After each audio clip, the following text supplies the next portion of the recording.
Esta es una producción de Grupo Fórmula.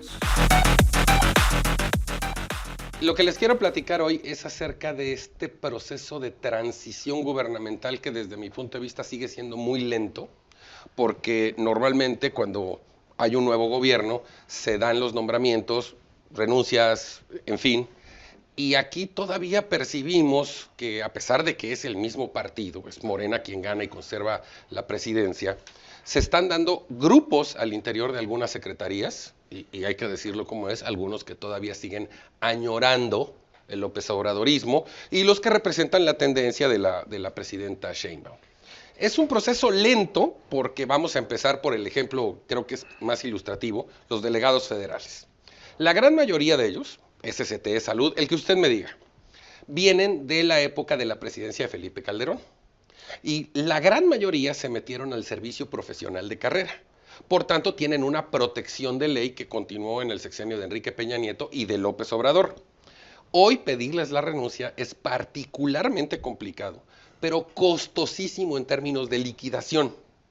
Hay secretarías, y voy a poner el ejemplo porque lo conozco bien de la SST, donde los 31 nuevos delegados ya están designados y ninguno ha podido tomar posesión porque no han podido sacar a los anteriores.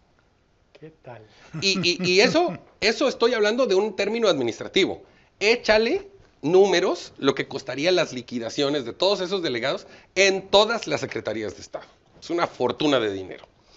Y digo, si ya de por sí tenemos una perspectiva de crecimiento bajo, las amenazas de Trump y no tener dinero para eso, hace muy complicado el asunto. Pero el ejemplo particular que quiero poner hoy ya para poder pasar a la discusión tiene que ver con Birmex.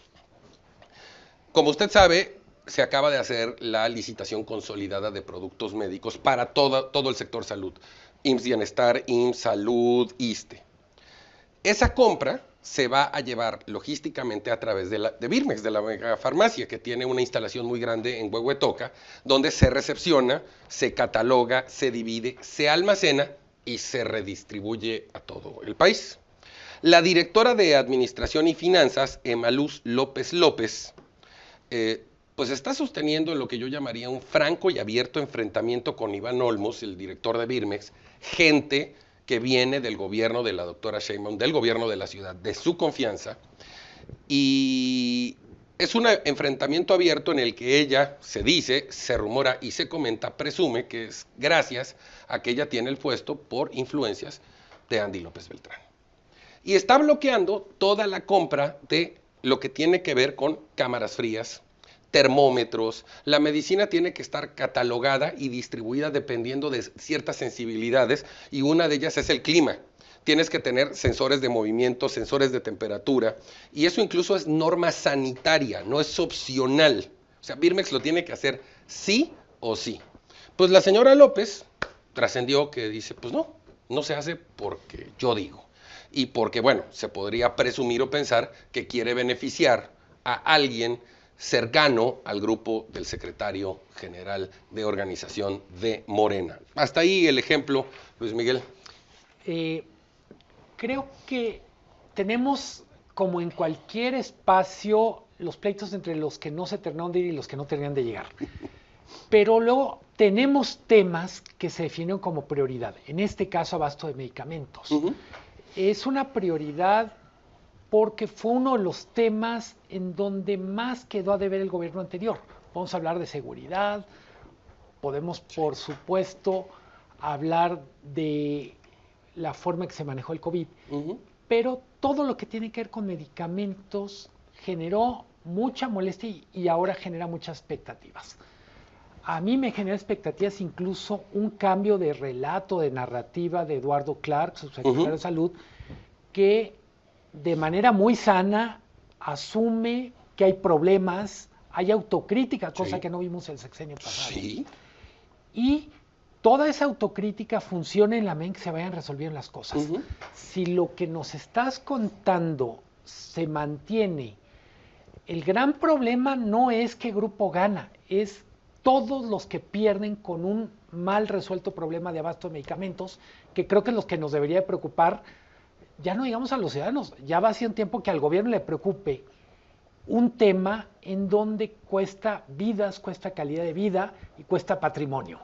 Qué gran resumen, porque efectivamente Clark encabezó la megalicitación precisamente para tener mejores costos, para hacer una compra consolidada más eficiente. Bueno, la medicina ya viene en estos días y resulta que la instalación donde la vas a recibir no tiene sensores, no tiene cámaras frías, o sea, no tiene lo mínimo necesario para que esa medicina esté bien, no caduque y no se eche a perder. ¿Por qué? Por un pleito de grupos de poder. Juan. A ver, como dice Luis Miguel, yo creo que lo que hay que destacar aquí es, la verdad, la falta de sensibilidad de quienes representan a los grupos. O sea, no es posible que al margen de intereses económicos, intereses partidarios, políticos, etcétera, no haya la menor sensibilidad en relación a un problema tan grave como es el de salud. Sobre todo pensando que los más vulnerables son los que están sujetos a programas sociales y que tienen que destinar una parte importante de lo que reciben en la compra de medicamentos que por este tipo de absurdas disputas se encarecen y entonces simplemente no les llegan. Entonces, yo creo que la llamada de atención que haces es fundamental porque hace falta que la presidenta en ese sentido pues ponga orden y les exija resultados porque es un tema prioritario para todo el país.